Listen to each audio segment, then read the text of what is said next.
Привет! Искам да засегна една тема, която смятам, че е изключително важна в днешно време. Първо ще разкажа какви са моите наблюдения върху сортовете, хибридите, постиженията на науката, новите сортове и ще разгранича като цяло растенията. Първо ще започна с разграничаването на растенията. Растенията съществуват диви растения, един раздел. След това са култивирани растения, стари сортове, които са над 100-120 годишни, когато не е имало институти, не е имало така наречената възможност за манипулация върху растенията. Въпреки това ние сме имали чудесни, прекрасни сортове, много по-различни от дивите, които са много вкусни и в днешно време има оцелели от тези растения, доста. И много вкусни, много как да кажа, когато вкусите едно такова растение, се казвате, много вкусно, това и го запомняте във времето. Докато ако едете останалите видове, усещате така. Дори мога да кажа, че дивите са много по-невкусни за нас хората, отколкото следващите растения са тези, които са с прекъснат растеж, така наречените и с непрекъснат растеж. Има нови създадени сортове в институти, които са може би не толкова лоши. Има и такива с прекъснат растеж, които след трета-четвърта връзка започват да приключват своя растеж и умират, които също са сортове, също може да си ги отглеждат, да им събирате семена, както и тези, които са създадени в така наречените по-нови сортове. И вече хибридните растения, които може да си сеете от 1 до 3 години, като всяка година намалят добива и накрая се връщат към първоначалния си родител. Има много сполучливи добивни хибриди, като добив, като издържливост и всъщност има и 5 раздел, 6, дори генно модифицирани растения. За генно модифицираните растения няма смисъл да ви говоря. Аз лично не ги харесвам. Смятам, че науката е много назад, много слабо развита, за да създаде хубави растения все още. Това е моето мнение. И дори други неща смятам, които смятам и да премълча. Сега, за постиженията на науката в днешно време, моето лично мнение е, че те изостават от култивираните растения, които са преди 100-120 години документирани в мои книги тук. И доста в днешно време имам, мога да кажа, доста от тези сортове, които си отглеждам. И по какво може да познаете дали едно растение е наистина питателно и вкусно, макар че доста хибридни растения са вкусни. Какво може да познаете, че то носи хубави вещества за вашето тяло? По вкуса. Вкуса е абсолютно, как да кажа, показател, че нашите тела го разпознават като едно много здравословно растение. И когато тялото ни започне после да го търси, защото вие като го опитате веднъж, после тялото ви започва да го търси това растение. И си спомняте и викате, как няма този домат на моята баба, където го отглеждала. Това е реално. Това е вкуса, който търсите, защото тялото ви търси същите вещества. Нали, като изключим така много днешните, как да ги кажа, химически храни, които съдържат натриев глутамат и разни такива, те дават друга сетивност и пристрастяване, което няма нищо общо едното с другото. Затова искам и това да разграничим. И какво си мисля аз? И сега ще ви кажа съществото на моята тема. И първо, може би най-полезни за нас хората са дивите растения. Да, това го твърдя, защото го усещам върху себе си. Наш геном, човешкия, много добре разпознава генома на дивите растения. И след това на старите сортове, които аз лично смятам, че тези сортове сме наследили от предната развита цивилизация. Вероятно тя е била достатъчно напреднала технологично, за да създаде наистина отлични модификации на растенията. Нали, като казах, че генно модифицираните днешни са много назад в науката, това е моето мнение, но тези, които са наследени от нас, това е мое мнение всичко. Не казвам, аз не съм агроном, аз съм един градинар, но имам много хубави добиви и смятам, че съм на прав път за много неща и понеже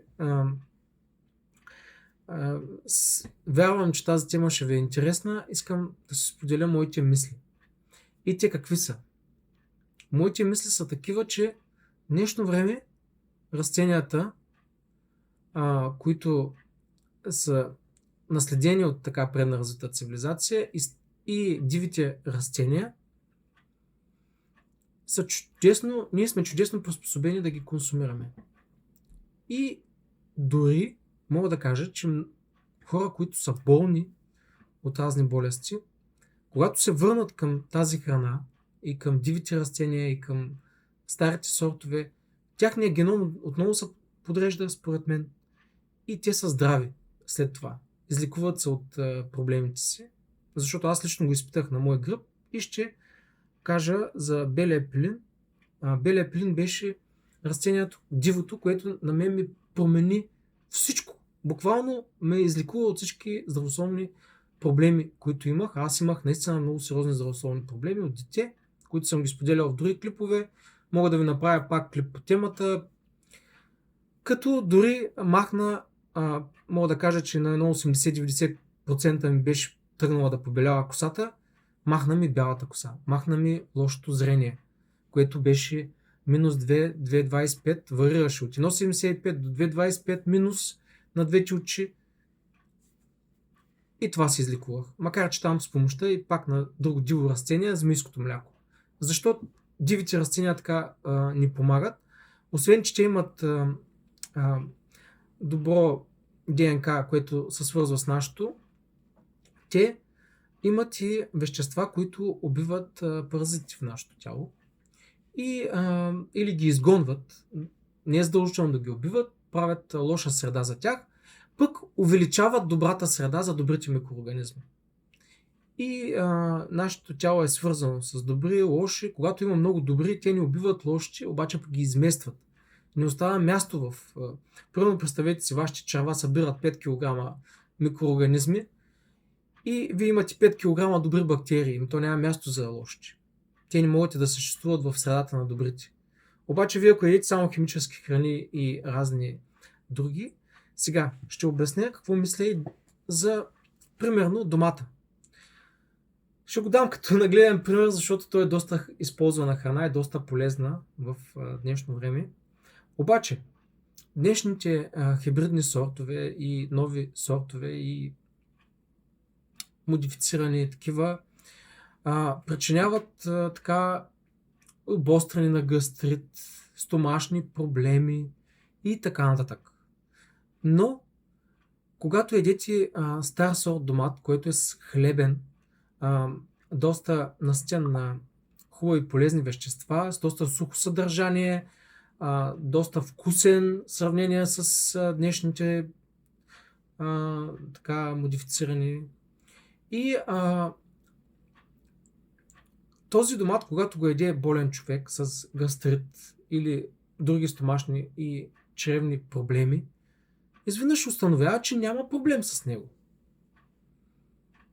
Това не е ли показателно, че този домат не причинява...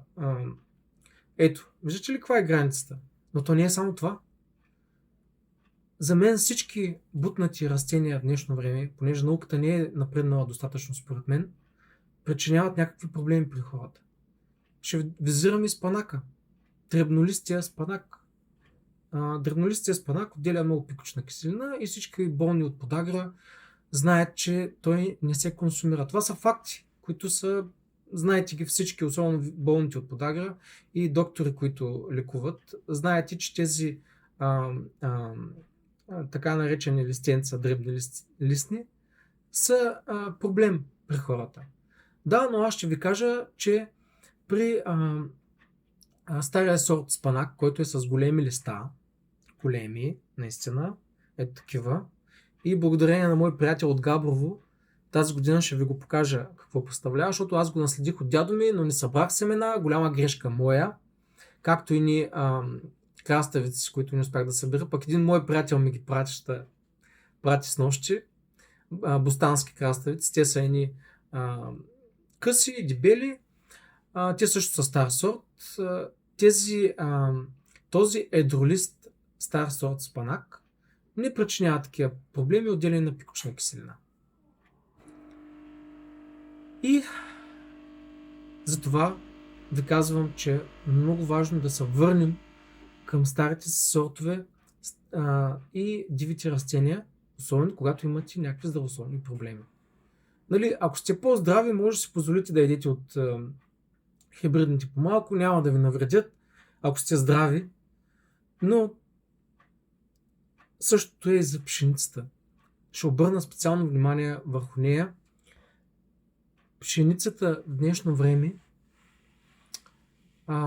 какво причинява? Причинява различни проблеми глутенови, защото тя съдържа малко глутен, те слагат изкуствен глутен. Дори и някои по-нови сортове пшеница, които не са хибридни, не са ГМО модифицирани, също причиняват проблем и не са така полезни за човека. Но пшеница, като старата хлебна пшеница, червената пшеница, сорт 11, сорт 301, дори лимец, ръж, зърна, които не са пипани генетично, те не причиняват здравословни проблеми. И когато ги консумирате, вие не усещате някакво лошо влияние, непоносимост и вашите проблеми се оправят лека по лека. Така че наблягам на растенията тук, колкото можете, търсете си стари сортове и се обърнете към природата, събирайте диви растения. Оттам вие ще имате по-хубава храна, с по-мъничко храна, ще имате повече хубави вещества, ще се наяждате, дори не е нужно да се тъпчете, нали, с много храна. Малко храна ще ви стига. Защо? Защото ще получавате точните вещества и минерали за вашето тяло. И това е накратко.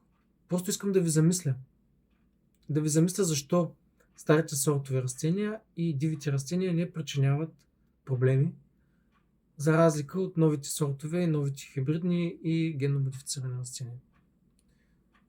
Затова вие може да вземете мерки и да избирате. И кои са старите сортове ябълки, кои са старите сортове домати, по-хлебните.